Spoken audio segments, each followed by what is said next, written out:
Well, good morning, everyone. My name is Ted Gardner. I'm an interviewer for the Library of Congress Oral History Program, which is so capably run here at our wonderful public library of Cincinnati. And we're interviewing today a great American, Saul Marmer, and I say that with the deepest meaning. And I've known Saul for a few years, and we have a lot of things in common. Saul, a great American, and I say that again with true sincerity. His experiences and so forth are just fantastic. And what we want to do today, Saul, with Dennis here as our videographer, and he's a capable guy with a master in history from the University of Cincinnati, and runs this program. Saul, where were you born? Born in Memphis, Tennessee. My father had been traveling on the road, and his territory was Kentucky, Tennessee, Alabama, Mississippi, and Louisiana. And when he was gone for a selling trip, he was gone for 6 and 8 weeks at a time. Good heavens. He marries my mother, who at that time had been the private secretary for John Pogue of Pogue's department store. Oh, interesting. And she said, "This ain't gonna work. You're gone 6 and 8 weeks at a time, and we're newlyweds, and it ain't gonna work."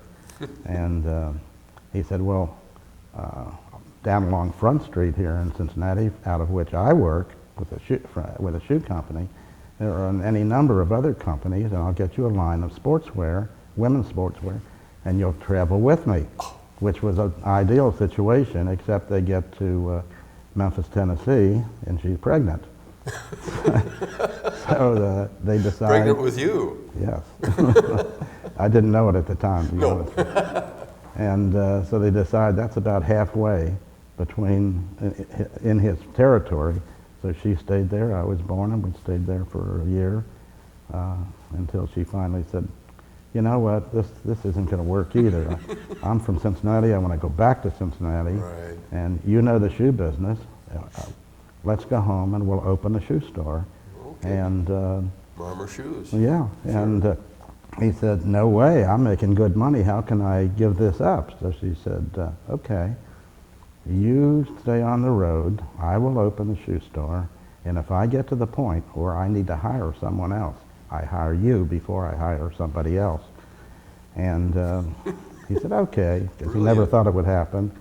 2 years later, she said, "I need help," and he did come off the road, went to work with her, and after about 2 years of working with her, he said, "Ida, you're in the wrong location.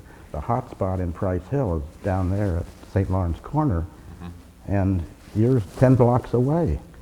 And she said, "But I got my customers for 2 years. You want to leave me? Go ahead and leave me." So he opens another shoe store in competition with her, 10 blocks away, and his preference was the orthopedic end of the shoe business. So And did you grow up in Price Hill? Oh yeah, oh yeah. And where did you go to elementary? Whittier first, because when he opened this other store, he rented the whole building. We lived upstairs from the store. But his mantra was, you go to Ida, let her fit you in shoes, and ruin your feet, then you come to me and I'll fix them up for you. What a business deal. Later on, when my brother was born, 12 years later, they weren't going to make the same mistake twice. No. And then we needed more room, moved out further near Rapid Run Park, and went to Carson School, and then on to Western Hills High School. And you went to Western Hills. Did you know Jack Schiff out there? I knew Jack Schiff for many, many years, because I know he wears an 8.5 D, and he prefers the Florsheim Imperial wingtip. And I always kept a pair set aside with his name on it. Two colors, brown and black, and never knew which one he was going to need when he came in. That is truly amazing, my goodness. Well, now, growing up, so you had a younger brother, 12 years younger than you. Did you have any other siblings? That's it. The two boys. And when you went into,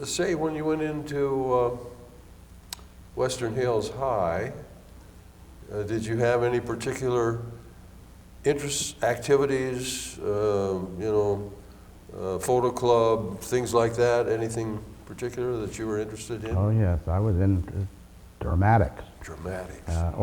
I became a thespian, as they called it back then, in all the plays. And I also was a head cheerleader at Western Hills High School when cheerleading was really running cheers. Right. And it was all male. All male. It wasn't this fancy that. stuff they have now with all the females. Right. When I graduated from Western Hills in '42, I got a scholarship from the College of Music, which was downtown next to Music Hall. Sure, where the parking lot is.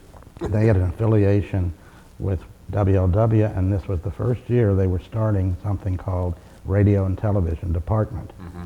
So I had the distinct pleasure, honor, overwhelming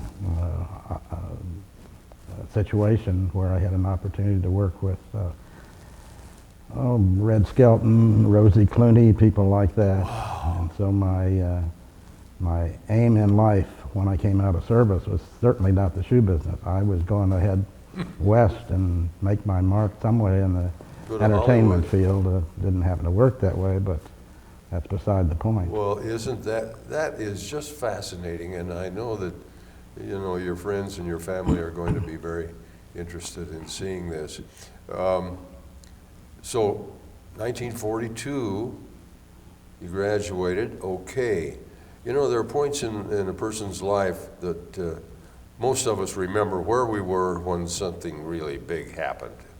And of course, Pearl Harbor Day, 7th of December, 1941, is one of those highlights in people's lives who have lived long enough.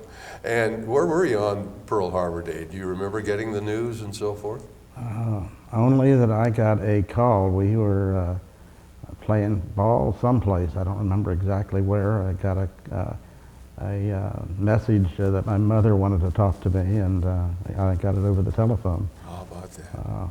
But I was also a member of a youth group here in Cincinnati, and we were also planning at that time for a convention of bringing this groups from Louisville and various places together here in Cincinnati in the old, what's the Sinton? And Sinton Hotel? What was the other one? There was two old-timer. Sixth and... the big one at Fifth and at Walnut, where right, the bank exactly. is. Gibson, was that? Gibson. Gibson. Yeah. We had the big ballroom, and in fact, we were getting ready to put this thing on. And after that, I was the president, and I also was the keynote speaker that evening. And so this was about 10 days after that event. And in that particular speech that I gave, my final remarks were meet you all you guys in Berlin after the war. Oh. And I ended up there, and they didn't. And that reminds me, and there was a war song in that period of time, When We Meet in Berlin, Absolutely. marching, remember that. Well, now, so 1942, 18 years old. 17. 17, you got out of high school. Oh my gosh, so you were too young to go in the service without your parents. They were giving me a number very shortly after I got out. Oh, they did? But I went to UC, Uh-huh. and they had something called the Enlisted Reserve Corps. Right. And they told me, as does the Army tell a lot of people things, that why don't you join the Enlisted Reserve Corps, and we will guarantee that you will get your first year of college in before you have to go into service. Oh. That made some sense to me. I should say. And I also decided I'd like to take ROTC because I wanted to be as well prepared as I could possibly be going in. You never knew what was going to happen, but I thought if there was any little edge I could pick up, I would. Sure. And while I was there, in school. Instead of getting my full school year in, I would have been out in June. May the 3rd, they pulled me in. And then, didn't know what to do with me. I sat over at Fort Thomas all of May, all of June, all of July before they assigned me.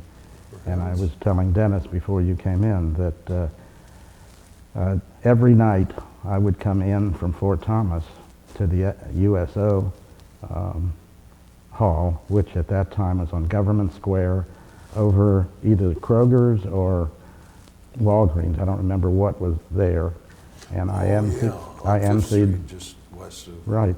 I emceed every single night. I had a wonderful time. Sure. Met a lot of people. Wasn't the USO wonderful though? I found it very helpful. You really were. Well, now, so you got in your first year of college, almost 11 months, and where after Fort Thomas, when they finally called you up, where were you sent? Well, I guess because UC's ROTC program was connected with the Coast Artillery, I went to Fort Eustis, Virginia, which was Coast Artillery basic training. Spent my time... big guns. Excuse me? The big guns, the big big rifles. Guns, yeah, we would... pointed at the sea.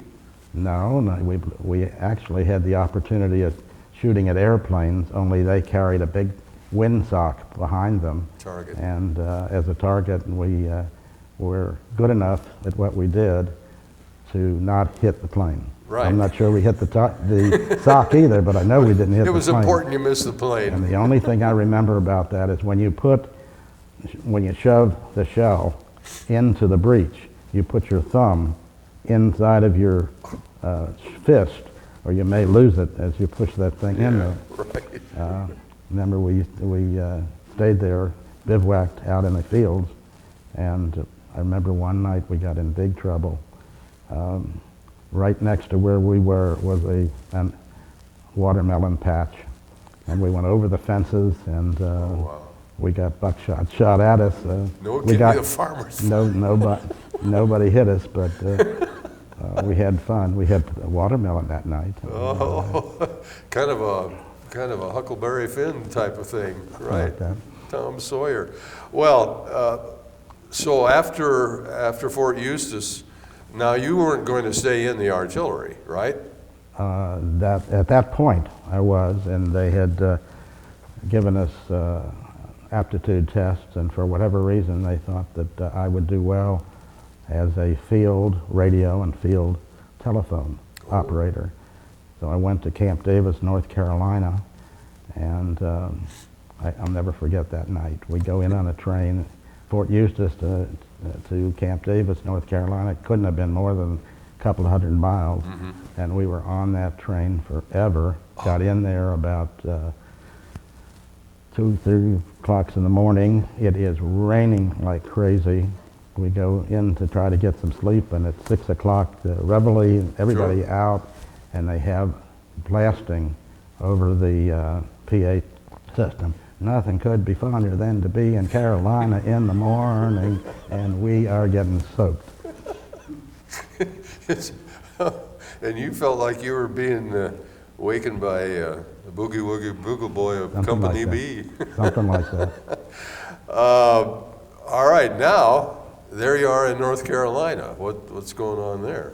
Well, they trained us in radio operation, and I got all kinds of books at home with all my little notes that have no idea what they mean today.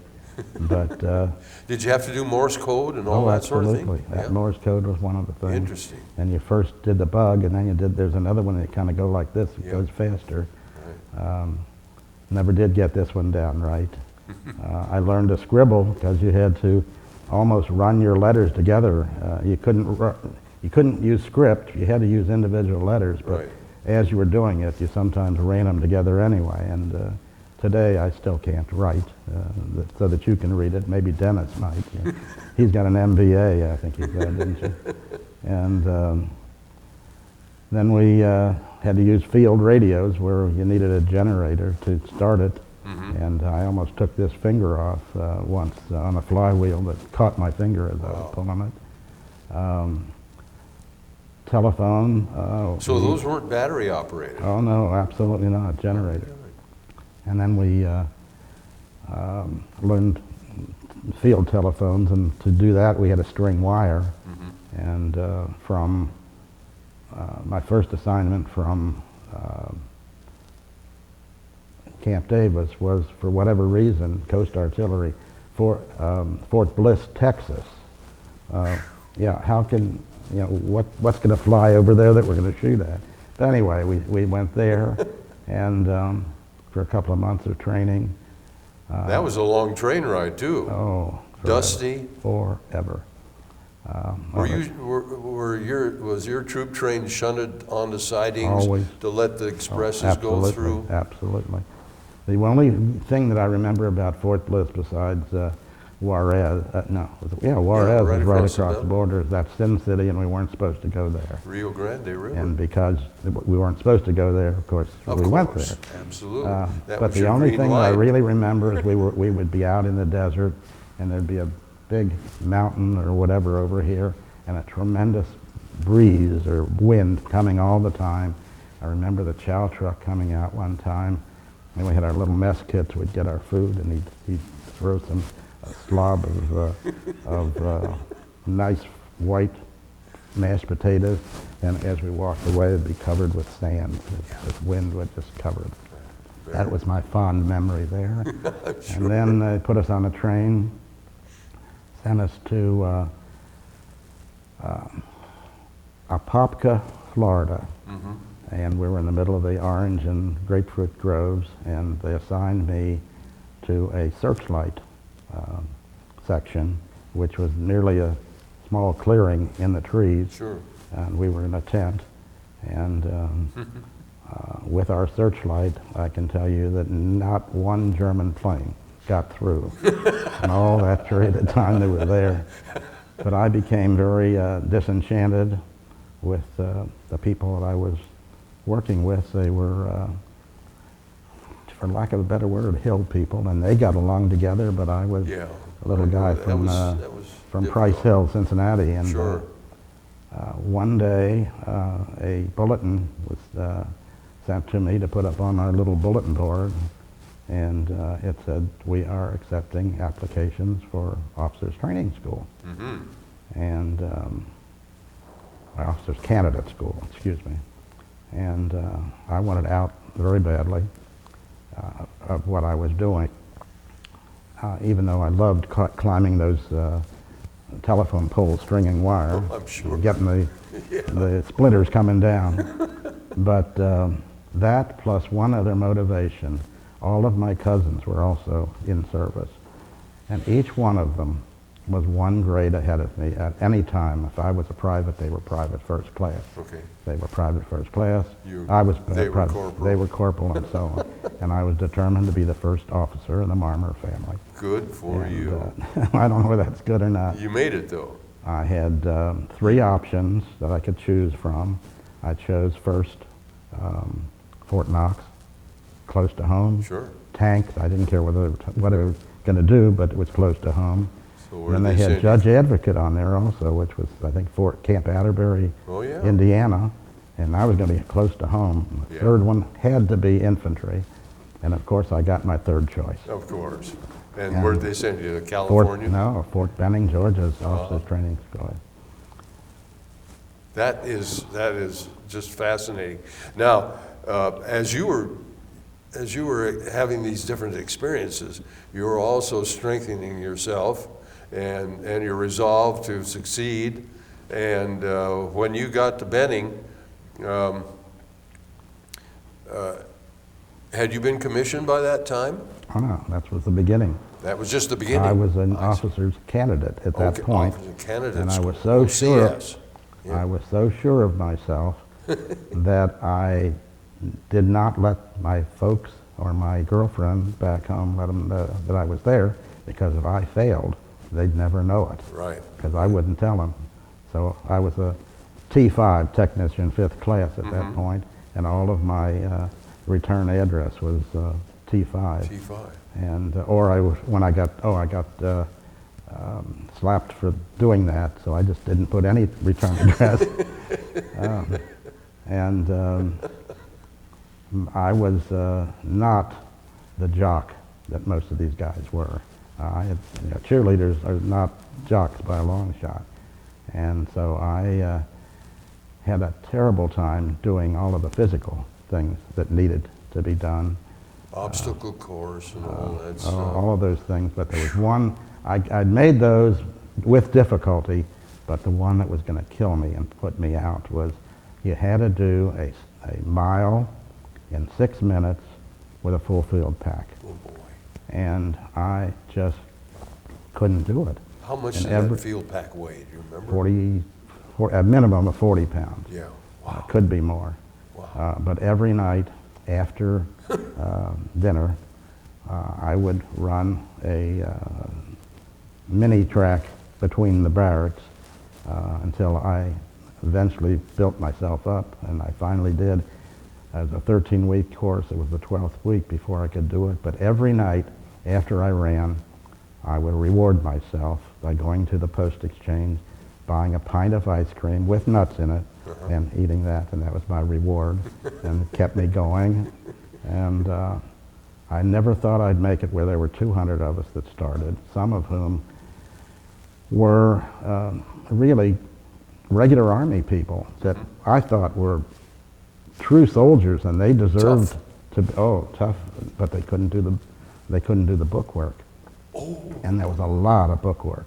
I see. And I had just come out of UC, so Sure, you had a year of I was college. used to studying, and Absolutely. my mother had sent me a little night light that I could clamp on the end of the bed, and I was on the top bunk, and I would put my cover over my head, and I would read the next chapters that I knew they were going to do the next day, and I did extremely well.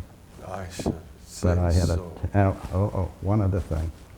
I didn't know my problem until actually the war was over, but we were out on the shooting range, and you had to qualify with the M1 rifle. Right. And I would shoot, and it would go here, and then they'd say, well, you adjust the sights a little bit, and I would shoot again, and it would end up there. And they said, you can't go overseas until you qualify with an M1 rifle. And then the Battle of the Bulge came, and they said, you're going anyway. Okay. And I didn't know until I got home and had my eyes examined. I only look at you with one eye. Oh.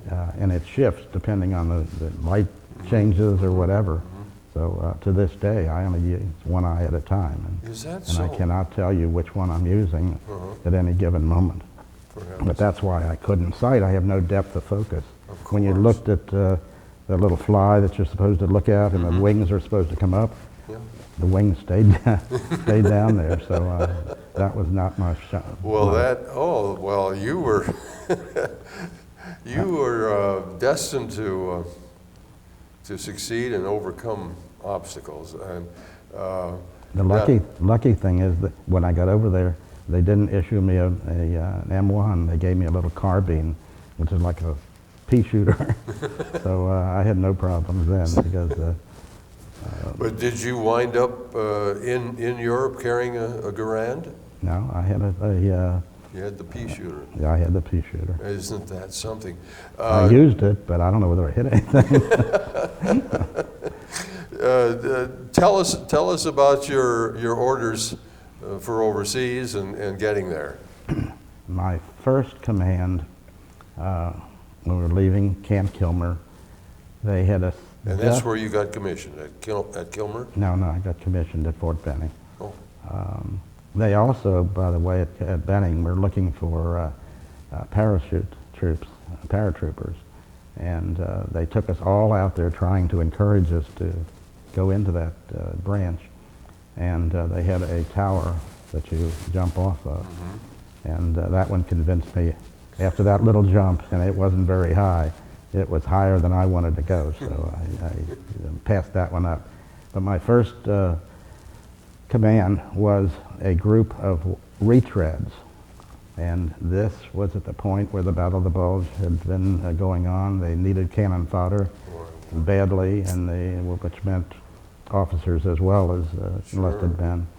And these men had all been in the Air Force, in the ground forces. So they were all individual mechanics, and one thing or another. They had never worked together as a unit. Radio. Each one did this, that, or the other thing. Sure. And they get on board this Liberty ship, which is a cork bouncing up and down. And we had... You went across on a Liberty ship? Oh, yeah. Oh, my goodness. And we also were part of a convoy that was zigzagging all over the North Atlantic. It took us 12 days. Good You can imagine that, going across the Atlantic. And rough weather? they were, oh, terrible. They were just, besides being ill all the time, and we filled a garbage can every night, and it wasn't with food, that that was used food. They were just terrified. As frightened as I was going into combat, they were even more so. So I spent the first, every night, every day when we were allowed on deck, I had them go marching together, only for the purpose of getting together and working together. Yes. And they got some degree of importance of being part of a unit. Right. And then we took the M1 rifle, and we took it apart, put it back together, and we cleaned it. We constantly, till one night during blackout period, I took them out on the deck of the ship, blackout. They couldn't see their hand in front of their face, and they had to take the M1 apart and put it back together again. Every one of them passed the test. That's wonderful. And we got them over to Le Havre. We had just bombed the devil out of Le Havre, and we landed, and there was a replacement depot over Le Havre called Etretat, and we were to march up the hill to the camp up there, and about halfway up, we were all getting pretty pooped anyway, and there was a nice big grassy plot and a wall, big Stone? Brick wall. Brick wall. And so we all lay down there and take a piece of grass and nibble on it and so on. And a very short time later, bell rings, and all these little boys come running out. There was a school behind the wall. Oh, for heaven's sake. And they all came running out. The first thing they did was relieve themselves all over the lawn. So some of our guys felt a little queasy at that point, but we all had chewing gum or candy in our pockets, and we started passing it out to the kids, and a couple of mothers came up, grabbed their kid, and just whipped the devil out of them. They were angry because we had just bombed the devil out of their city. Their homes were a wreck, and they had, I guess, an ambivalent feeling that, we're glad you're here, but we're not glad you're here. Right. And that was quite an experience. Well, I should say so. Well, yes, and that's so interesting. You're interfacing with the citizens, the natives there, and now after. You didn't stay in Le Havre very long up on that hilltop. No. You kept moving right inland. Not quite. Don't tell this part to most people. Okay. Being officers, we had about 3 days, I think, there. And another guy and I got kind of bold, and we caught the train into Paris. Oh. And you're supposed to, if you're a soldier, you go to Montmartre. That's the place to be. Sure. And Moulin Rouge. we're walking along, and half a dozen ladies of the evening in green hair and purple hair and very scantily dressed are walking towards us, and we look at each other and say, "This ain't for us. We're from Price Hill kind of places, and we don't do these kind of things." Pretty bizarre. We got back on the train, went back up to Etretat, and then we. Very few hours after we got back, actually, we got on the Red Ball Express, and those were the trucks that were manned almost totally by African American Yes. at that point. Right. And we headed east and went through Aachen. It was just a wrecked city, and then went through another little city where they had bombed it so badly there were no roads available, and in front of us was a bulldozer just making a roadway in front so that we could get through it. We actually had a tough time getting it any further than there because of that. Sure, but you followed right behind that dozer, Right huh? behind the dozer. Oh, And I did not see, another point I had reason to come back, went through the same town of Duren, and there was still not a living thing to be seen there. And if you go on Google and look up Duren, there's one spot where you can get a video, little YouTube type of thing, showing what Duren looks like, and it was as flat as anything you could possibly do. goodness, my goodness. Had that been an enemy? Oh, it was part of it was like Cincinnati. It had been a ball bearing plant there, and I guess other things too. But they put that out of commission completely. Wow, wow. And we ended up in Bonn, Germany, which was on the Rhine, and there was a replacement depot sitting there. What was your impression of Bonn? I've heard that was a very beautiful And town. it was a beautiful city, but it was Heavily again heavily damaged. Oh my goodness. Had to be. Yeah, I didn't realize that. You just had to do that. And what had been the situation at that point was that the German forces had been forced back out of Holland, Belgium, and through the Rhineland, and they were going to make their final stand on the east side of the Rhine. And it was almost as well fortified as the coast of France, as far as, you're not going to get into the heartland of Germany. So they were ready for us. And we tried to bomb and take out all of the bridges on the Rhine so that they couldn't get back over. We didn't do a good job of it because bulk of them did get over. And what we didn't bomb after they got back over, they took them all down, except one.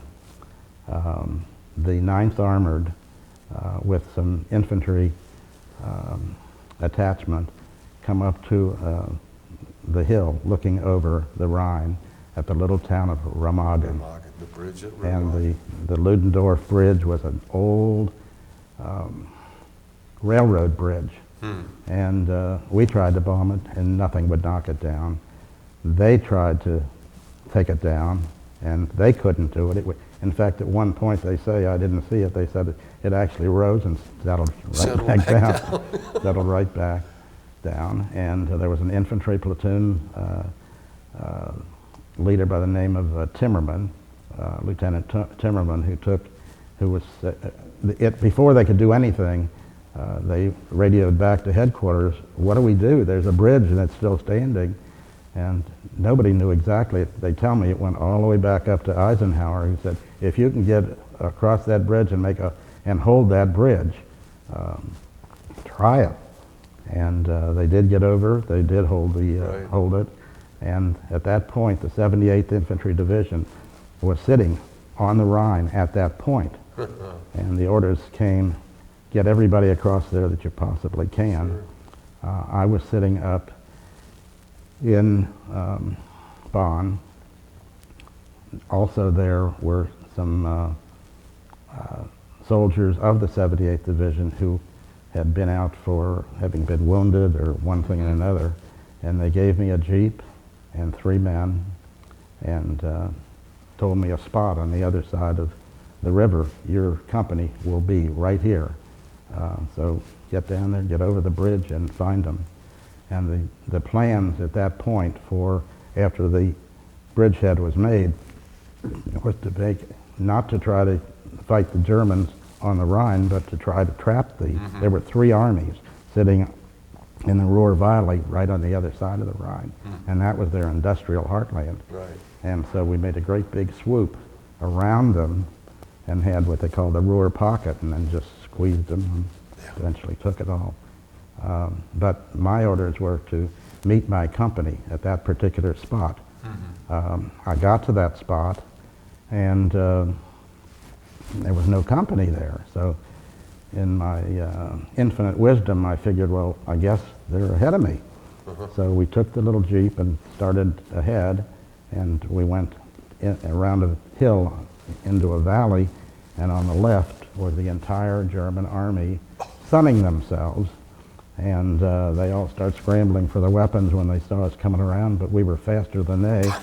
And we got into this little town. We captured a town. Oh, and you mean you and your 3 soldiers? Me and my 3 soldiers. Oh, and we looked around, and in front of the local Stube, the bar, was a German staff car.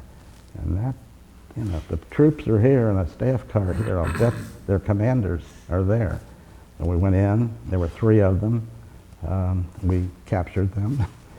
And then I thought, well, whoo, there's more of those guys over there than we are, and they know that our guys are here, and they know that we're in the town. They're going to be there pretty soon. So we put the 3 officers, I had 2 of them sit on the, no, one of them sat on the hood of the Jeep, and the other 2, I had them standing up in the Jeep, and we went right back up the hill, and nobody fired at us. And we get up to that spot where we were supposed to meet our company, and there they are coming towards us about 10 minutes later. Wow. And I saluted, and I presented my prisoners to Captain Nolan, and didn't even stop the column. We just kept on going. He gave the Jeep and these 3 guys and 2 soldiers, and they went on back to wherever they went. And he said, your first platoon leader, fall in. And I went back, introduced myself to my platoon sergeant, who just 3 months ago I found out what his name was. I could never remember his name. In a magazine we get from the 78th Division, I saw another soldier's name and address in Iowa who had been in C Company, which was the company I joined, and through him he gave me his name, and I've got his picture. So I'm that far ahead. Anyway, I meet him, and he said, you know what, you are our 13th platoon leader, and we'd like to keep you around a little while. Wow. So the first thing he did was take off all my brass. Yeah. You know, those are neon signs. He Yep. puts them in my pocket. Sure. My helmet had a gold bar painted on it. He took that out, rubbed it in the mud. We're walking along all this time, and then he pulls my shirt out. He roughs me up, and he said, "We know you. We don't want them to know you." And we went ahead for maybe 2 or 3 miles, and we came to a hill. Now you were marching. Oh yeah, You were on foot. We were always on foot. Sure. And we get to that point where the artillery from the Germans has spotted us, and they're throwing at us. And we scatter, and I get a spot right up against the hill. I couldn't get in there, but I sure tried. And I'm glad we had good old, at that time, American-made leather boots. I got hit with a little piece of shrapnel that stung like the devil, but it didn't penetrate my boot.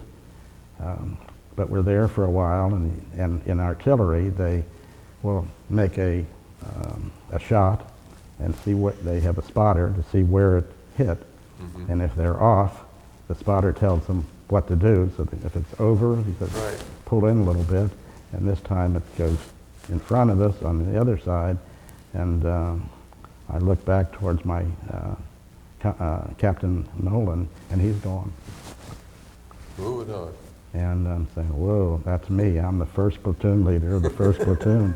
I better stand up. So that was my... You don't want to be the 13th. No, I didn't. So we Casualty. moved out and continued on to a little, not such a little town called Wuppertal, which was I've heard of part of this swing of the pocket that we were making around these troops. Stayed there overnight. We had artillery all night long. This was my first night in combat, and I could not sleep. I had my clothes on. I had my gun on my chest. All these other guys had been old veterans, and they had their boots off and their weapons Relaxed over and here. Yeah, they're- they're really relaxed, and I'm tense as can be. But the next morning, we were getting ready to pull out, and I had a terrible odor that I just couldn't quite identify.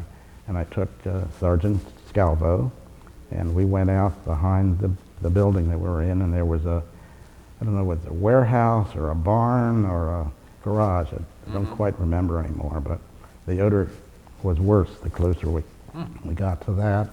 Opened the doors, and back in there looked like a pile of bodies, but they looked like animals, maybe horses or something.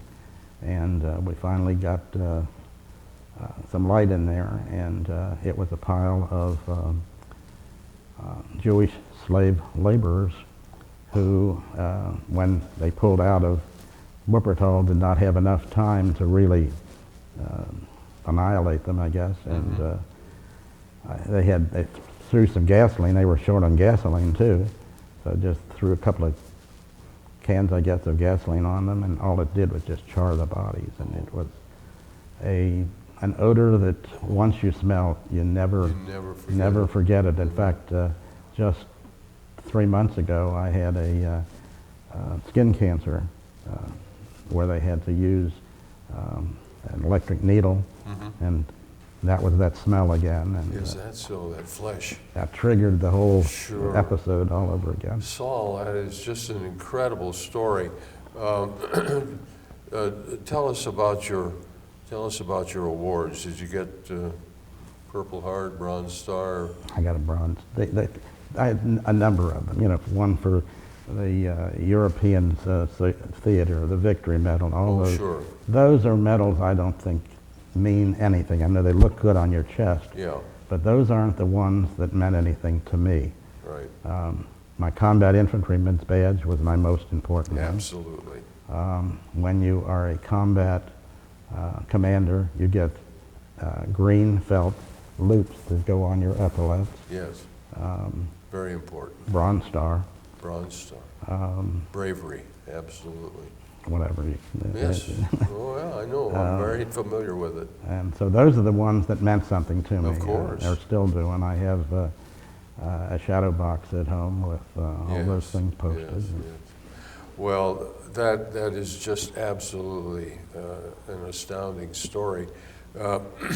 It's interesting what you say about, number one, of course, the bridge at Remagen, of which there's a great book that was written many years ago about that. A couple of movies. Yeah, a couple of movies. And then, of course, the Ruhr Pocket. That Ruhr Pocket, that just, I remember reading about it. I was in the Pacific in the Navy, so, you know, we'd see headlines, get a little V-mail or something, and fighting in the Ruhr Pocket. And I knew that because I'd loved geography and knew it very well. Never been there, but now you got beyond that. How far east did you get? Well, we started from, when we came back through Wuppertal and went due east, and at that point, it is farmland, and it's beautiful farmland, and it's very fertile and flat. Flat. And infantrymen don't like flat things. They like things where they can get behind a rock or a tree Exactly. or something. Did you have to dig foxholes and things? Oh, that we did every night. But one point, my commanding officer saw in the distance what appeared to be German barracks. And he said, you know, take your platoon and go get it. And again, nothing to hide behind, so we just spread out. And as we went forward, we got very little small arms fire, and no artillery, nothing like that. And we got to the... This was in the dark. No. This was during the... Yeah, they wouldn't let... It had to be done now, and it was daylight. Gotcha. And so we get into the town, and the SS troops had left that, and it was not barracks. It was a prisoners' of war camp with Russian and Polish prisoners in there.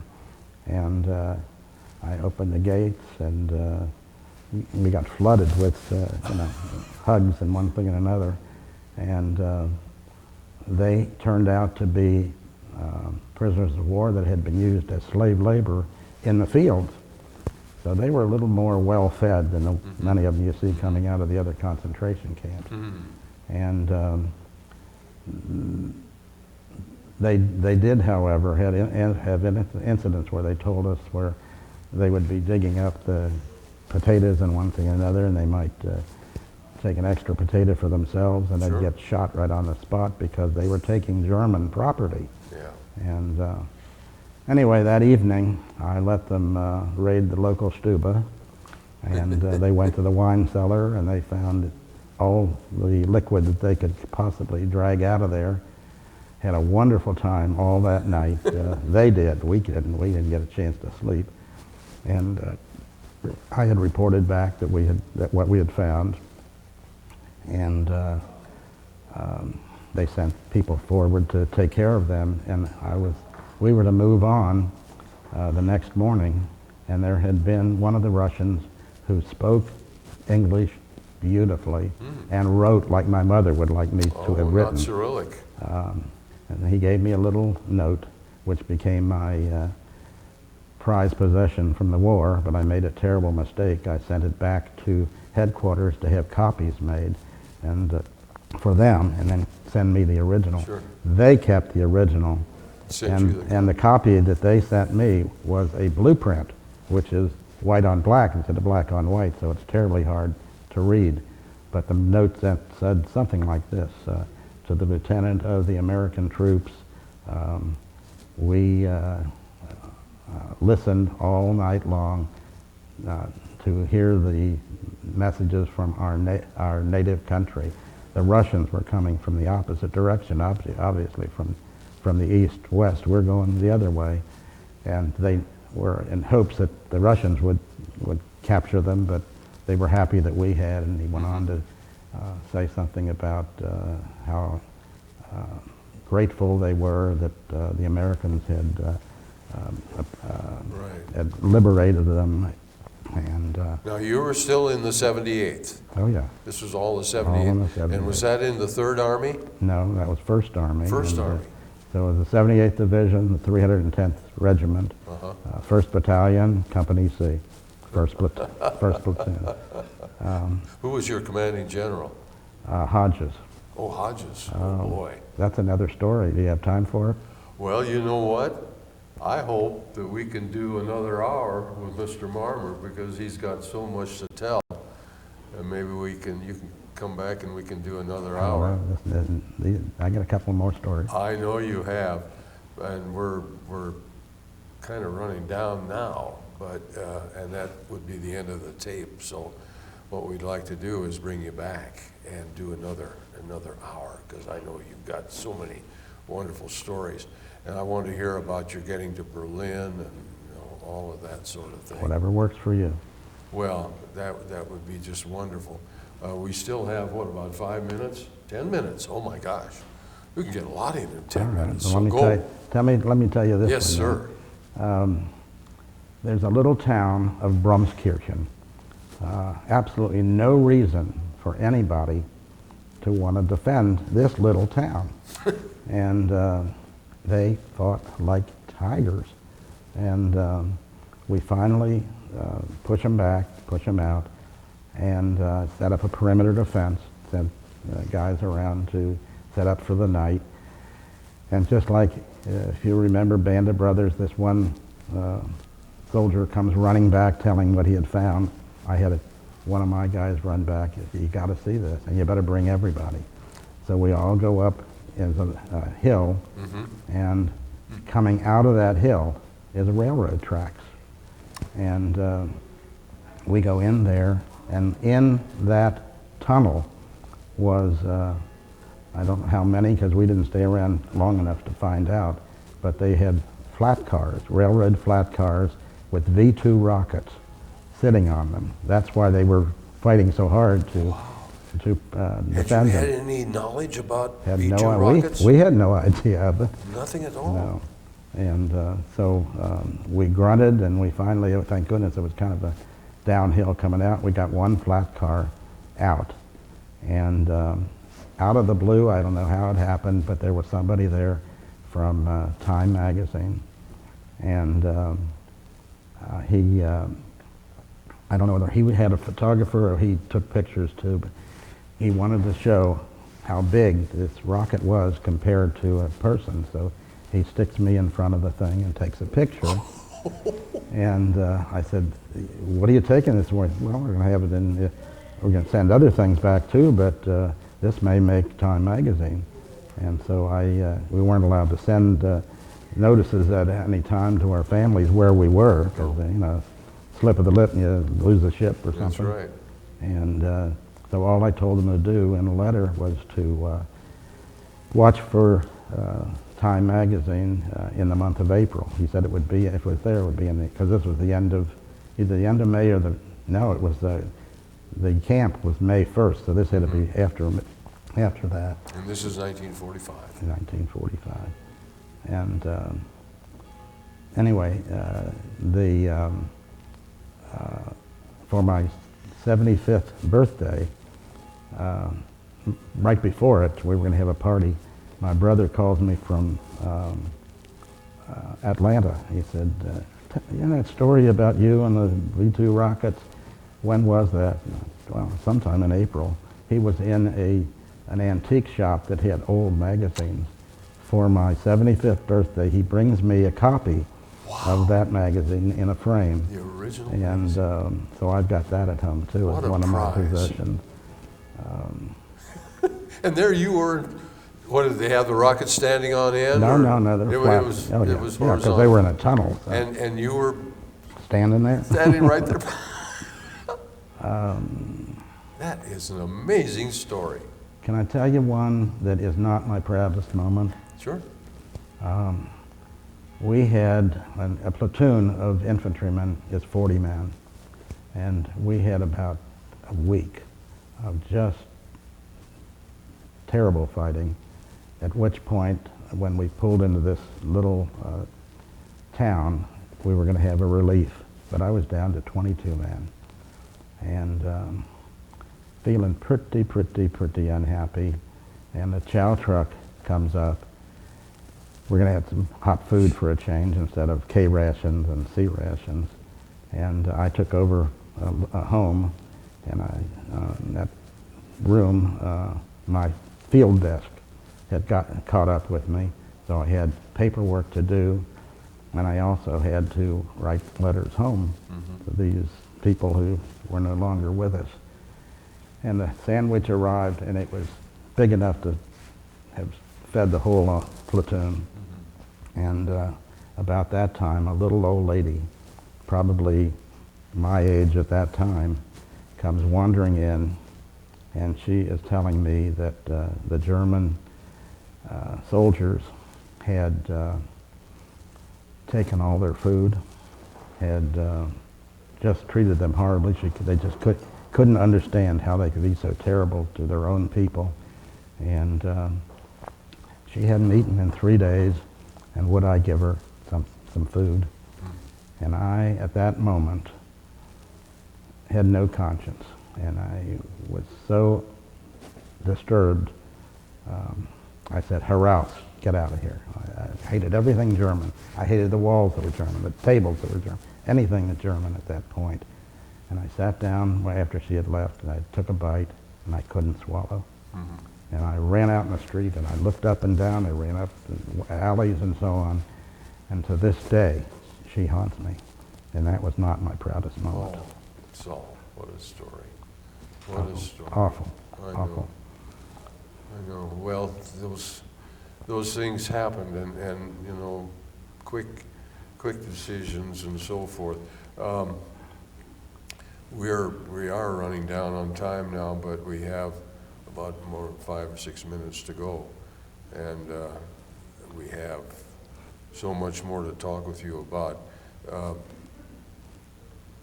That little town, and you still don't know why it was so heavily defended, huh? Well, that was Bromskirchen. That was another town. That was previous. because of, oh, Yeah. I see, okay. Yeah, I'll tell you another one All right. that I don't Great. think you hear very often.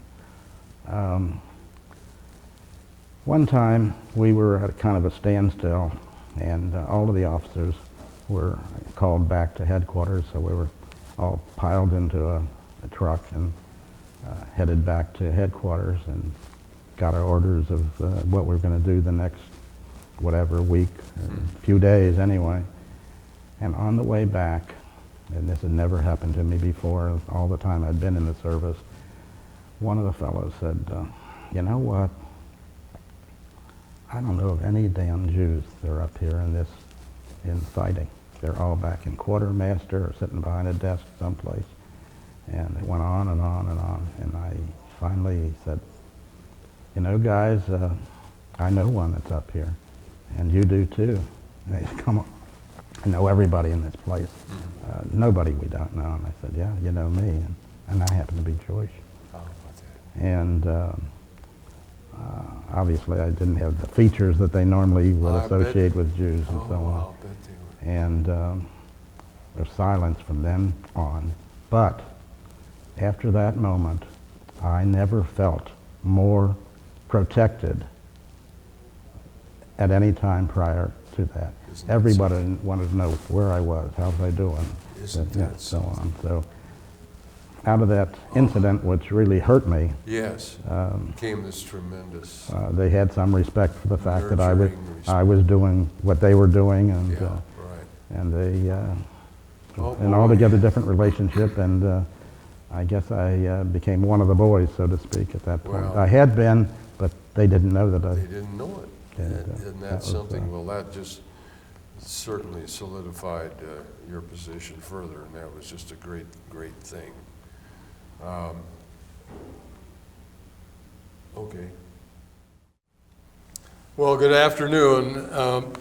As you know, this is the addendum to the great Saul Marmer interview, and a great American who has done so much and continues to do so much in the field of Judeo relations, his intensity, his great knowledge, his experience, his determination to enlighten the world, maybe not the world, but at least as much of America as possible in what really took place in Germany at the end of the war. Saul had worked his way across Northern Europe, having many, many strong experiences. In his words, a chicken shit officer. Yeah, that too. All this sort of thing, which is so typical of Saul and his brilliance and his wonderful sense of humor and his ability to relate. I want to get right into it now because this is the second hour, and we don't want to lose any of these stories because they're priceless. Saul, you know, thanks for your wonderful, wonderful donation. Personal experiences, enlightening people about what really went on. I mean, you were there. And when you say you're flattered to think that we want you to continue is even not a tip of the iceberg because of our admiration for you and what you've done and continue to do. And you've just come back from Germany after 11 days and so forth and go on. But anyway, I've gone through this wonderful list that you provided for me, and I want to hit some of the highlights of your degreed, that is DEGREED, experiences. You say one asterisk means so much intensity, the second asterisk more and more and more. The degree of interest, to me, for all of them, is the tops all the way through. And you know, you talk about your starting out as a coast artilleryman, and let's go back over that just for a minute. Where did you spend the most time as a coast artilleryman?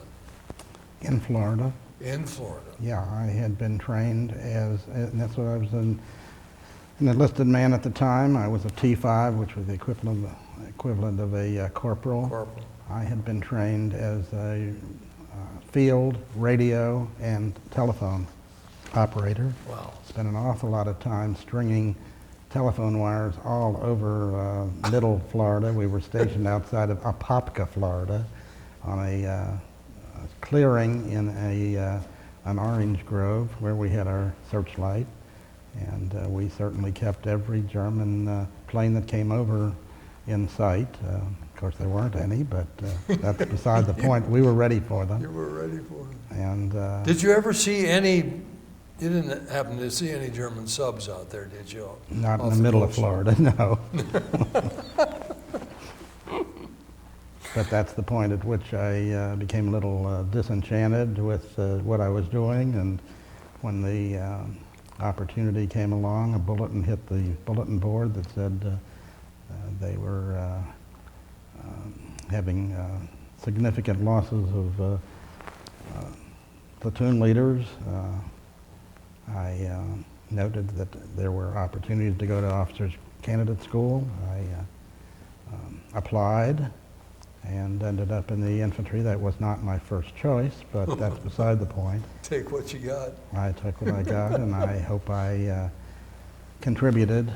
You know what, one thing that stands out, and I remember so well, feeling somewhat the same as you did, I shaved every day. I did not feel clean. I felt exactly the way you did. And, you know, there were some guys that all they could look forward to is how shaggy can I get, you know? Well, we were out where there wasn't many opportunities to shave. You didn't have any girls to show off with. But I still didn't like know. not being, so I would, anytime I could find any water, I would shave. And at one point they sent up we had a little brief break, and they sent up a chow wagon, and the chow wagon always brought a garbage pan full of water, and then they had some sort of a contraption underneath it to keep it hot. Oh. And after you ate, you took your mess kit and you put it in the water and cleaned it up a little bit so it was ready for the next time you had use for it. And after everybody had gotten done and that old greasy, icky water was there, I took my helmet and took a scoop of it and shaved with that water, and my guys just had a wonderful laugh out of my having done so. But well, you know, that was dirty, and I still felt clean. Right. Well, in the Navy, we had a little better facilities, but honest to gosh, it's a wonder that everybody wasn't sick at one time or another with the conditions that existed. And you talk about capturing an insane asylum. Can you tell us that one? That sounds hilarious. It was. Normally, the way the Germans treated people who were not 100% was to eliminate them. But, at this particular point, for some reason or other, we got to this insane asylum that... was this near one of the camps? Yeah, reasonably close. I think the town was Wolfhagen, if I remember correctly.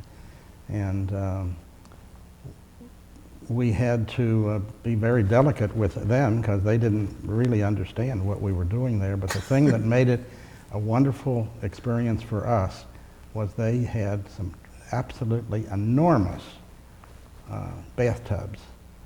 They were very deep Old-fashioned. and old-fashioned, and that was hot water. And we were able to climb in there and get a hot bath, the likes of which we hadn't had for Of course. weeks and weeks and weeks and weeks Right. before. So that was a great experience. Did you ever suffer anything like trench foot or anything like I that? was lucky, no, I didn't. Yeah. I always carried extra socks, and I would carry them around my neck, kind of hanging inside of my shirt, and they would have a tendency to dry after a day or two. And Yankee ingenuity. and we would change our socks out. That wasn't original. I wasn't original. I'd like to think I was, but I wasn't.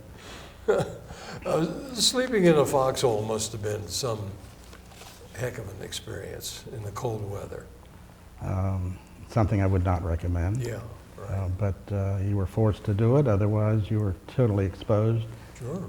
And the one time that was really unusual, as far as I was concerned, is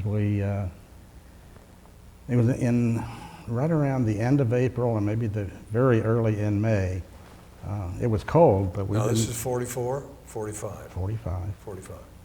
And we really didn't expect anything in the way of bad weather, but overnight one night it had actually snowed, and we didn't realize it until after we woke up, and all over our sleeping bags we were covered with snow. Wow. And I didn't expect that in that time of the year. Golly, But, no. it was Isn't that something? it was Oh, something to my remember goodness. also. Where were you when you were under fire, enemy fire? All over Germany. All the way across? Oh yeah, yeah. There's very seldom that we did not have that kind of an experience. Isn't that something? We Did you get wounded? No, I was very lucky. The only time I had that possibility is we were under artillery barrage, and a shell burst close enough to me that a piece of shrapnel hit my good, strong leather boots that were made in the United States, and I felt a hell of a sting, but didn't penetrate, so I didn't break the skin, so I didn't get a Purple Heart. Didn't get a Purple Heart. Well, God bless you. That's wonderful. Well, I'm sure that, they were certainly, it sounds as if they were up to the standard of the Marmer shoe. I'd like to hope so. It worked for me. I've often, and being in the Navy, never had any experience with this sort of thing. Dealing with enemy prisoners, what was that like? Now, Well, let me put it this way. We tried to be saints, but there were times when, if the previous 2, 3, 4 days had been days when we had lost an awful lot of our good friends, and we would take prisoners, it was always our objective to take a couple of men and send them to the rear, accompanying the prisoners. And if they got back too quick, we knew that they just didn't get those prisoners back all the way. So what I ended up having to do on occasions, it was to empty their clips and only leave them 1 or 2 bullets to take back maybe 20 or 30 guys that they had captured. And that was a pretty good, they knew then that they better take prisoners back. But that's not something we're proud of, and we didn't certainly do that on a regular basis. But if they lost their buddies, and it was sometimes hard to control their tempers. Oh, yes, I'm sure. You were sent back to a field hospital at one point near the Dutch border. Yeah, near the Dutch border. And I was there for about 10 days, I guess. And I hadn't been wounded, but I was ill. And just couldn't perform. In fact, out in the field, I kept going to my medic, and I got a sore throat this morning. And he would say, we'll take a little iodine on a Q-tip and swab it and you'll be all right. And I kept doing that and I kept getting weaker and weaker. Oh my gosh. And I ended up back at the hospital and it worked out. There was no problem. But I had the opportunity to sneak into Maastricht, Holland on occasions and got to know it pretty well. And the only reason I bring it up at all is I was back with my wife many years after that. We kind of traced my trail across Europe, and we were in Maastricht, and I was telling her what a wonderful city it was, and saw a small billboard. It wasn't on the main street, it was kind of around the corner, but it was very visible. It was a picture of Adolf Hitler, and there was a message underneath it that read, Hitler was right. And that's the only reason I brought that subject up, to try to make the point that we're still people. Yeah. And this was as late as probably early 80s. There are still a few people that we got to watch out for. Absolutely, absolutely, yeah. Well, that's, it's, for the younger generations with which we are both familiar,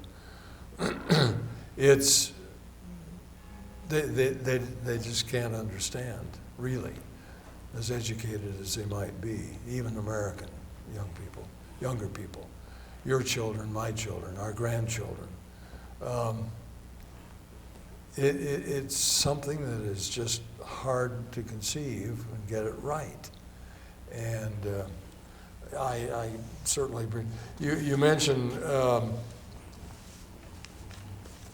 being an officer and having the privilege of okaying the packages that were received and being sent. things that you were going to send back home.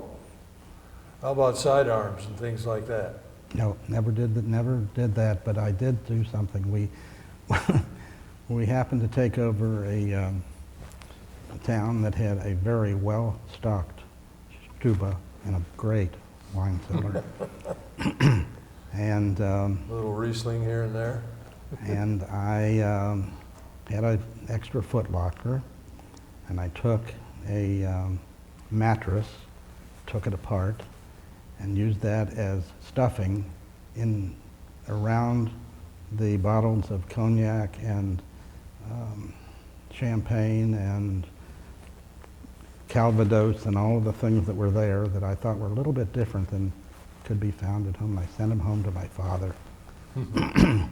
And when my father got a phone call from the postmaster at the Price Hill post office, he said, "Come and get this cotton picking box out of my backyard. I can't bring it inside. It smells to high heaven."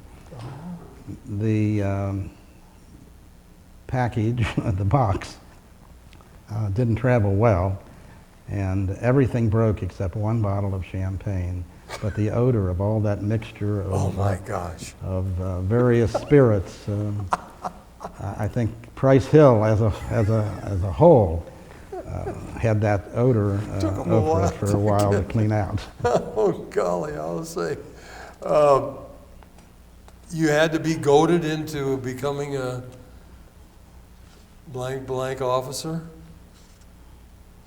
You said that you were goaded into becoming a chicken shit officer. Well, there were times when I would be tested. I guess that's the best way to put it. And one time, this was actually a situation that came up after the war. And we were training at that point to go to the Pacific. And part of our training was to get out and do 25-mile walks, hikes, and things of that sort. And at one point, we took a walk up a hill, and on the way up, there was an apple orchard off to the one side. And I said, "Well, why don't we break here, and you guys get an apple or two?" And I took a couple of them, and I chewed on them, and so on, and then got back in line, and we walked up to the hill, and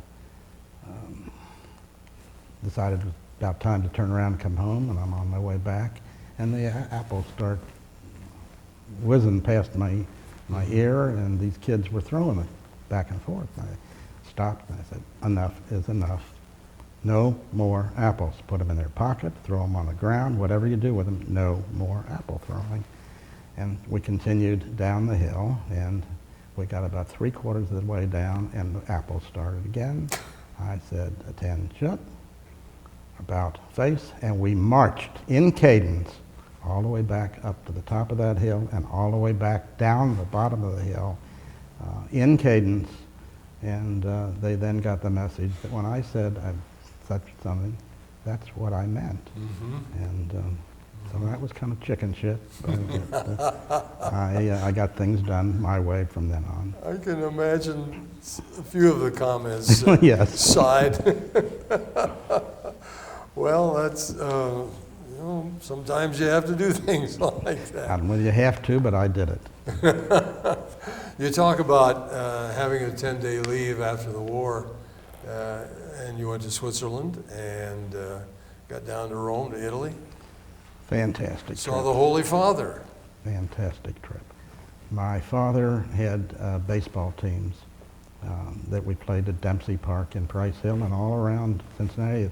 Way back when, there was a league of semi-pro baseball players, and they played at Broadway Commons and on Spring Grove Avenue and various places. And one of the kids on his baseball team was named Bertkey, and I had written home that I had this leave and I was going to be in Rome, and all of a sudden I get a letter back from Father Bertkey from St. Aloysius, and he said, I think I can set it up for you to have an audience with the Pope. Wow. He said, you take this envelope and you go to this little door around behind the Vatican and you present that and see what happens. And I did that and got a personal audience with the Pope. Wasn't that nice? Well, personal in the sense that there was about 20 people there. There was myself and some nuns and a couple of in the brown robes. What are they? Benedictine? Monks, Benedict monks. And in comes a group of kids singing Ella, Viva la Papa and so on, and my the Pope God. walks in. And before I had went in, I had gone to a little shop around the corner and picked up 25 rosaries. And I brought them with me, and I exposed them to him, and he blessed the 25 rosaries. When I got back, I sent 20 of them back to my father at home, and he was king of Price Hill. Every person who came to him had a new baby or had first communion coming up or something he gave out. And years later, I had a woman who had been my cashier at my Western Hills Plaza store. And when she died, I went to her viewing, and I went past her, looked at her, and as I walked away, her daughter pulled me back, said, look, in her hand she had the rosary I had given her. But on my immediate return, we had a chaplain, and I think I was in Berlin at that time. But wherever we were, I mentioned to the Catholic chaplain that we had that I had had an audience with the Pope. And he started to darn near cry. He said, I've been a good Catholic all my life. I've been a priest for 20 years. I've been to Berlin dozens of times. I can't get to see the Pope. And you, a little Jewish boy from Price Hill, can walk in there and get an audience with the Pope. So that Wonderful. was one of the funny incidents that happened. I should say, well, I imagine that some of those rosaries are still around somewhere. Huh? Oh, I'm sure they are. I think everybody took And they're heed of the fact that they were blessed by Oh, my Pope goodness. Pius. It was at the Yeah. time. I should say, well, what a thoughtful thing to do. That's just typical of you. I can see that. Tell us about occupation duty in Berlin. Wow. Well, first of all, I had a commanding officer who, for whatever reason, and I won't mention his name, didn't particularly care for me. At least that's what I found to be the case. Because every little job that came up that was kind of not one that everybody clamored to get, I was given. And I'll tell you about two of them. One of them, after we pulled into Berlin, the whole 78th Division, we brought in everything that we had out in the field, which meant all the heavy artillery, the weapons carriers, everything, the trucks, things that we'd certainly not need in Berlin, of course. And so a decision was made. We pulled in there in October, and it was either the end of November or the early part of December. It was decided that they all be taken out of Berlin down to Frankfurt and stored there, where all of the other equipment from all of the other outfits that had gone home would be placed. And I was chosen to lead a convoy, and I was darn sure that what I brought down there was going to look as decent as I could. So before we went, we cleaned up everything and didn't take all the rust and things. But we cleaned up things pretty well. And there was the Russians had only given us one ground access or exit into and out of Berlin, and that was from Berlin to the town of Helmstedt. To do that, you had to go through East Germany to get to West Germany, and Helmstedt was the point at the other end. We get down there, and the Russians see all these trucks and all of these guns and everything. They must have thought I was going to start World War III, and they held us up for almost 5 hours while they got all the way back to maybe Joe Stalin, I don't know. Somebody had to make a decision that, yeah, let them go. Pulled in there, and on the way down the Autobahn to Frankfurt, it snowed and it sleeted, and it was just awful weather. But about 50 miles outside of town, we had a break in the weather, and so I got out, and we had rags with us, and we cleaned up everything again, and I present my manifest at the gate in Frankfurt, and I said, what do I do with these things? Well, you go down here, you'll see the trucks are here and the guns are there. Got down there, and I hate to say this to the United States people, but there was in mud all the way up to your nose, all of this wonderful equipment just rusting. Terrible. And I had to put my nice clean stuff out there. But then I had, my orders had given me 10 days leave to do this job. I got it done in 2.5 days. I sent my guys home, which probably was not as nice as I should have been to them, but I didn't know what else to do with them, actually. But I borrowed a Jeep, and I went to Munich, went to the beer halls where Hitler had done his thing. I took the Autobahn south to Garmisch-Partenkirchen, which is where the ski trails were for the Olympics way back when. I went over Ammergau and all of those kind of things. I went to Königssee, which is a beautiful thing, a beautiful place, a resort on the way to Salzburg and Vienna. Went to Berchtesgaden, didn't get up to his eagle's nest because it had been winter, and I got stuck in the snow, and I got a picture of it. Had a terrible time digging my way out of that thing. And then I ended up in Nuremberg, and I went to 2 days of the Nuremberg trials, which was just a wonderful experience. Got the Jeep back to Frankfurt, got hitched a ride on a plane back into Berlin. And my other incident that I think may be of interest, although it probably would have gotten me in an awful lot of trouble if I had told this story at another time. I was made mess officer and club officer for the officers' mess, and club officer for all of the non-commissioned officers and the enlisted men's clubs. And I was having one terrible time keeping the bars stocked. The rations they were giving me were just insufficient, and these guys were all ending up drinking bathtub gin that they had gotten from some guy on the corner in Berlin. So I went to my counterpart at Berlin District Headquarters, And I said, here's my problem. He said, I got the same problem, but I think I've got it solved. Get me all the money you can put together. I've got an 18-wheeler going down to Spain to the Pedro Domecq Brandy Company. Distillery, is that, I don't know, wherever they make wine in. And so I got him everything, every mark and everything I could get together. Calls me, stuff is here, come and pick it up. And I came in a small truck, immediately called for a second one. More brandy than I thought ever existed in the world. Bring it back. It's around Christmas time. I give every officer a case and every enlisted man a bottle, and then they had enough to run the club as long as I was there. I moved on to other commands after that.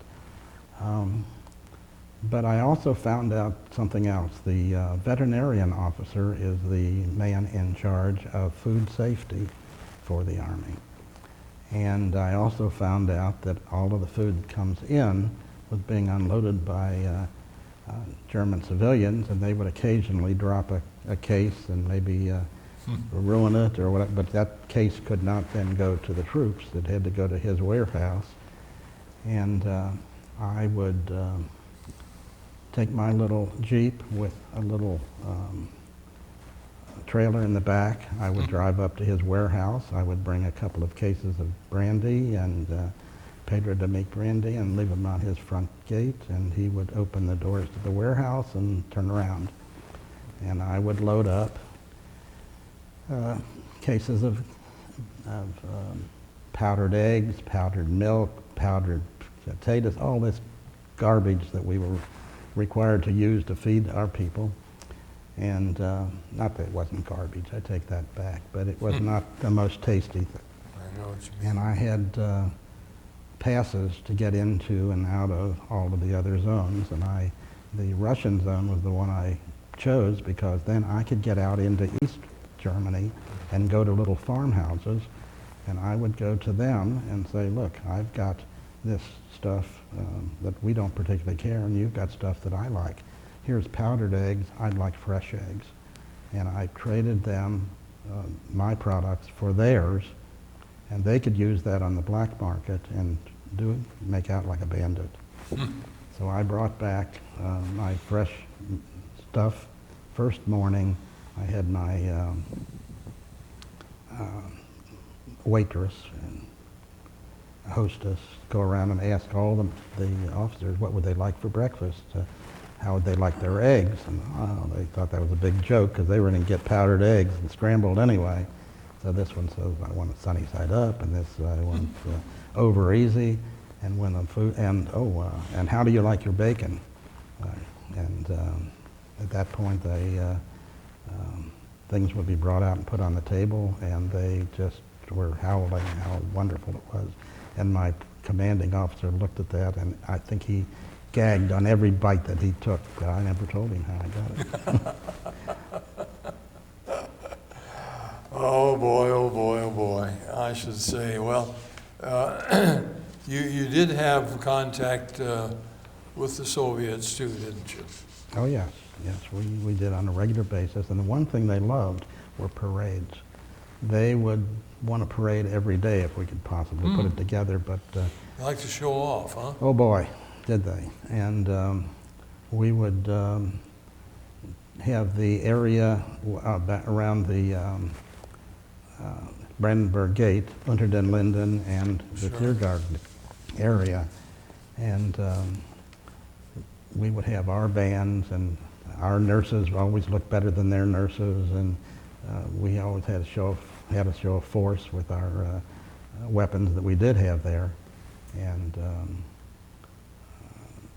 then we had to show off a little bit. One time we had some cavalry. We brought next parade. They brought in their Cossacks and did their running and jumping, and then the horses do all kinds of shenanigans. Oh, I have another tale I have to tell. All right, great. Oh, I have, again, this has to do with my brandy business. No, I'm sorry, with the stuff that I took out of Berlin and took to to Frankfurt. I had a buddy, Putnam W. Monroe III, who was a West Pointer who had just graduated, didn't get into the conflict, but he came in right afterwards. And he stayed on after I went home. He was there in 1948, and the Russians were rattling their sabers, and they were going to take over all of Berlin, and the most important piece of real estate there was Tempelhof Airport. And yeah. Putnam gets a call from the commanding officer, get out there and set up a perimeter defense, and you defend that airport. He gets out there, and there are 2 soldiers out there, guards, and each of them had an M1 rifle. And he said, "Where's all of our equipment? We've got our weapons. We've got to set up a defense here." And he said, "This is all we got. Lieutenant Marmer took all of our weapons down to Frankfurt." So the first planes, the 2 planes that came in, brought the weaponry that was needed to protect that airport. Now, Berlin, it must have been just mind-boggling, the destruction and the, but at the end of the war, was there an immediate turnaround in infrastructure there to clean up and so forth? Well, you must first of all remember that there weren't many young men. They were all in the Wehrmacht. Right. And the Russians had captured 5 million of their troops. Only 2 million ever came home, but not certainly not early on. And the prisoners of war that we took, we would send back to the United States. Uh-huh. So there's no young men. So that leaves women and old men. And the young women actually took the biggest burden of it. First of all, they had very little to look forward to. There were no men to marry. And what we had them do, if they wanted to eat, they had to start cleaning up all of the buildings that had been knocked down. Yeah. The major job for them was to take the bricks, knock off the mortar, and stack the bricks to be reused at some point in the future. And I have to say I'm really surprised at how cooperative they all were. They pitched in, first of all, because they knew this is their city, and if it's going to get cleaned up, there's no other way to do it but everybody to work at it. Right. And when we first set up our headquarters and various installations, we had barbed wire around everything. We had checkpoints where they had to show their papers, and it was not but just a couple of months when we realized these people were glad we were there, at least the people that we came in contact with. There may have been some other dissidents, but we never came in contact. So we immediately took down the barbed wire and immediately stopped looking at their papers, and they were family, I guess, at that point. Wow. We were really, really, really pleasantly surprised at the cooperation we got. Well, that's one of the great things about our country. We've always helped our conquered enemy, and it's just inherent in the American soul. Exactly. That was one of the points, you mentioned that I had been to Berlin. That's one of the points I made to them, that we didn't conquer for what we could get out of it, but to set people free, and so Yes. that they could do Right. their own thing. Yeah. Well, and as you point out so capably and so beautifully in your presentations, the spirit of this nation, and there's never been a nation in history quite like the United States, its attitude, its people, and we're very blessed that way. Yes, we have scabs and scars and so forth and so on, but it's in the end it turns to be a very compassionate people. And talk about your calling your father on the 4th of July? What year was that? Well, first of all, my last command was commandant of the redeployment center, which means those people who had gotten enough points to go home Yeah. would have to go through my outfit. And they got points for having been in service, they got more points by being overseas, they got more points being in combat, and so on. And since we were the last division to have been committed, we didn't have nearly as many points, so many of our people had to stay there longer than they would the others. But they would come to me, they would need to be processed, and what we wanted them to do, if possible, is whatever they brought with them, they should take home. And everybody was issued 2 blankets and so many of this and that, and we would check them first for that, and then we would fill in anything they didn't have. And Did they have a foot locker? Did everybody have a foot locker? no, at that point it was barracks bags. Oh. And yeah, they weren't going to carry a foot locker home. No. But they throw the barracks bag over their shoulder.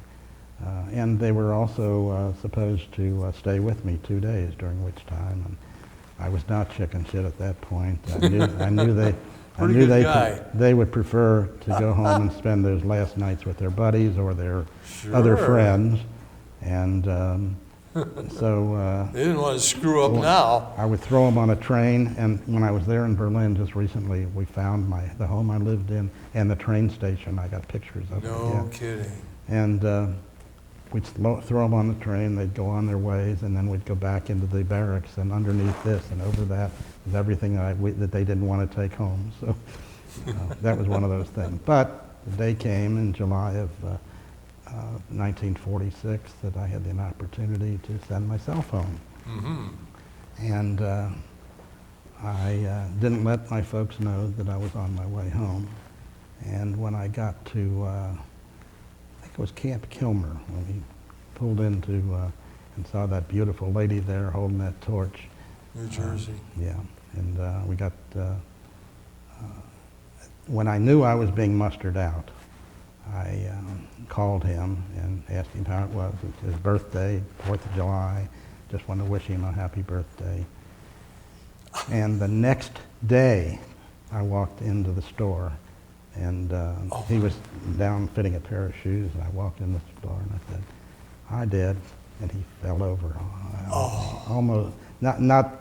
Emotionally. Yeah, emotionally he fell my over. Goodness. And Wow. that was quite an experience, and I'm glad I was able to do it for him, I because I should think he got a say. bigger kick out of that than if I said, "I'm Oh. coming home," and they prepared everything. And Was your dad American born? yes, he was born in Price Hill on Dewey Avenue, along with So you're a third generation. Yeah, my mother was born in Kolki, the Ukraine, and the funny thing is, there's a little section of Ukraine called Volnia, which is in the northwest corner of the Ukraine. So over the years, it was part of Poland, it was part of the Belarus, it was part of Russia, and my mother actually was born in the town of Kolki, and my father's family was just 50 miles away in a town called Roshish, and they never knew anything about each other. For heaven's And sake. just how things work out. when you Isn't get that there. amazing? You know, an intriguing thing. Did you have any contact with Patton and the Third Army? No, only that, as I told you earlier in the first segment, 78th Division and 310th Regiment was was on the spot when we captured the bridge at Remagen, the Right. Ludendorff Bridge, and went over. Patton came up right behind us, and they Yes. wanted him to move, and move fast too. Yeah. We were sent north to create the pocket around the three German armies that we had trapped against the Rhine, because they were all pointing west, and we came in from the back. But he went over and went south towards Czechoslovakia.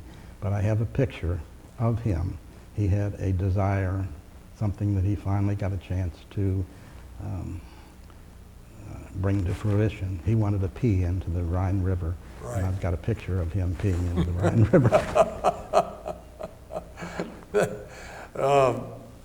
One thing that in your experience in Berlin, did you have any experience or any awareness of the Great Berlin Zoo? Not then, but the hotel I stayed in when I was just there a couple of weeks ago was just around the corner, and Just it is around a the great corner, zoo. yeah. But they had so many things for us to do that I just never got a chance I to can do. imagine so. No, they treated me like conquering hero or something. Isn't I that met wonderful? the mayor of Berlin had luncheon for us. Yeah. I got to sit next to him. The general of the German army was there, and they sat me next to him for luncheon, and it was a fantastic experience. Did you Absolutely. take your medals with you or anything like Oh, that? hell no. The only ones that I feel that are important to me, and I pointed this out in that talk I gave on Beechwoods, Beechwood. yeah. You get a lot of medals for being in a certain place at a Yes, certain time I and so know. on. But the ones that meant the most to me were combat infantry badge. Right. You don't get that unless you have done that.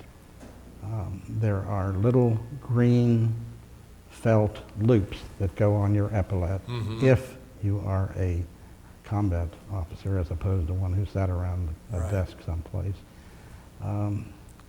My Bronze Star. Mhm.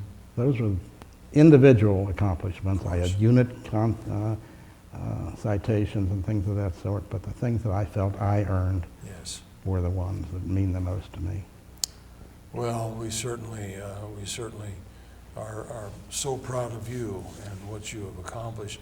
And Saul, getting to know you as I have, your commitment to really humankind, you're aware because of your background, your religion, everything, you have so much to offer in the way that the normal native-born American doesn't have. And you show that so well. And I'm sure that as a representative, as you were recently in Berlin, that it was obvious how people respected you and how they appreciated your being there, because you're part of a bridge of mankind across the ocean, across the years. Well, had I not had the experiences that I did, I don't think I would have been anywhere near the kind of person I think I became. Right. I had been a person who did everything on an individual basis. If it were sports, it was something like tennis. Mm-hmm. It was never a team sport. The closest thing to a team that I was on is I was head cheerleader at Western Hills High School, so I had a team of guys, but we were Sure. still individuals. Yeah. And going into service, the most important thing that I learned was the importance of working as a team. And I learned how to live with people. I learned how to, the importance of each one taking care of the other. Mm-hmm. And certainly in the infantry, that's primary. The Reliance. two guys on the either side of me You are the keys. But I think I brought that back to my civilian life. I know I did it in my business life. Mm-hmm. I tried to build an organization that would be a service kind of an organization to people. And today the word service means how fast can I get in and out? My philosophy was it's one-on-one contact, and to be of service to somebody, you do for them what is best for them. Well, and it'll come back to be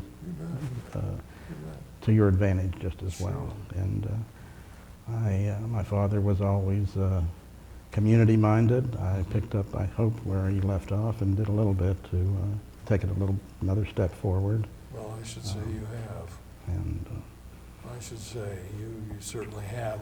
And as you point out, and knowing about your civilian business success and so forth that you've had for these many years, your experiences in the war, your experiences as a leader, and all that sort of thing have gone together to make you a great contributor, not only to your community locally, but I would say overall, because people around the country know about you and respect you for what you have done and what you continue to do. We're so concerned today with the terrible things that go on in the Middle East. We got a couple of minutes left, I hope. Reflect a little bit about this confrontation between Israel and the Palestinians and what's going on in the Gaza Strip. just got an email this morning. A friend of mine had gotten an email from relatives of his in a little town of Ashkelon. And it is one of the towns that... I've seen it in the paper, yeah. It's one of the towns that has been shelled by the rockets that are being sent in from Israel. And he tells how they're trying to live with it. They have been living with it for several years, but it has been more intense this particular time. And when they hear the siren go off, which indicates there's a rocket on the way, they have 15 to 20 seconds to get from wherever they are into their shelter, and they all have shelters. And he was mentioning that at this point, they're almost living their entire lives in their shelters. And he tells a cute little story about at one point, the baby had a poopy diaper, and he opened the metal screen that of one of the windows just to get it outside. A human thing like that that you have to kind of live with. And having had that trip to Israel in a mission that we went on in September, I got to meet a few people there that I would not have otherwise, because we met with government officials and so on. It wasn't a vacation. And I think I saw how the Arabs lived, because we actually had a visit with an Arab village, in an Arab village with the mayor of the town. And I got a feeling for what they're going through.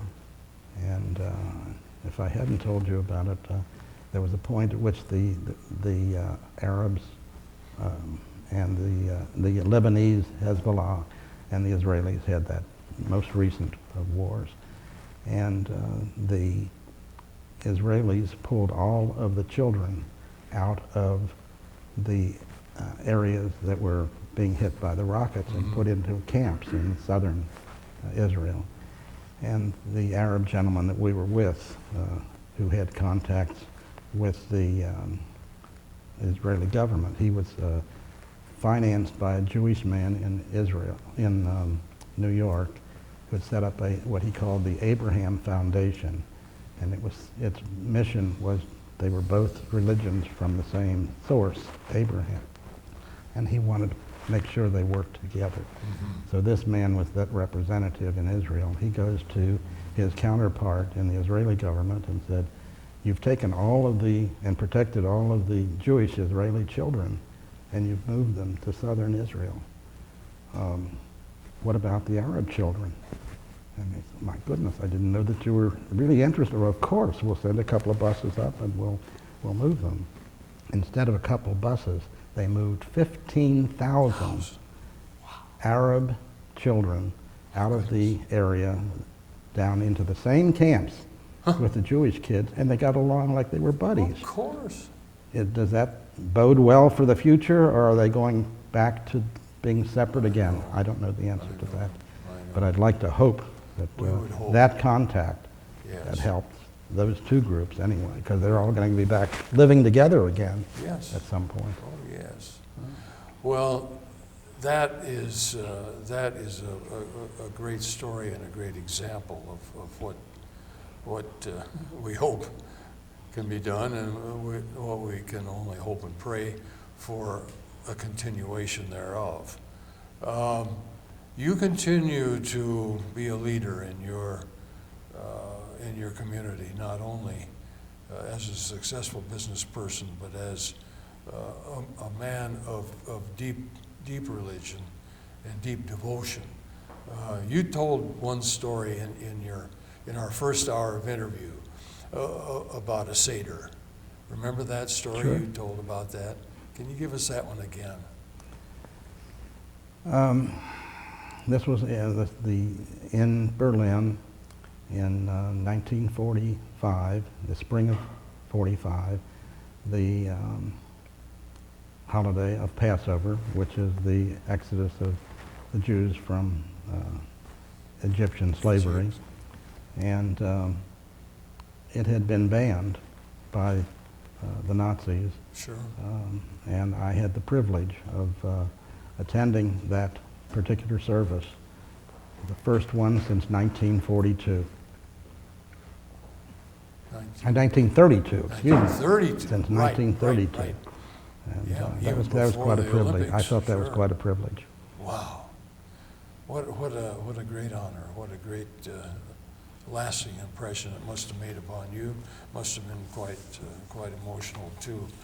And then there was Jack Benny who was there. And Huh? Jack Benny was there as well. And, That was when Jack Benny was there. and after the performance was over, he asked about any Jewish service people were there. He invited us into his dressing tent. We lit the Hanukkah candles. Isn't that wonderful? Again, the first time since 1932. Good heavens. So, Just I imagine. was proud of that too. You've had so many wonderful, wonderful experiences. Well, I'm telling you, it is just, it's been such a tremendous thing to have the honor and the pleasure to hear your stories. You express everything so well. Your personality comes through not only as a soldier and a leader, but as a great humanitarian. And your interrelationship with people of all kinds has just been outstanding, and we thank you so much for that. I hope that, for my part, I hope we can get together again sometime and just sit around and talk. Well, I've always said I've never been the expert at anything, but I sure have tried. You certainly have. You certainly have. And sometime we want to talk about your experience at the Nuremberg trials.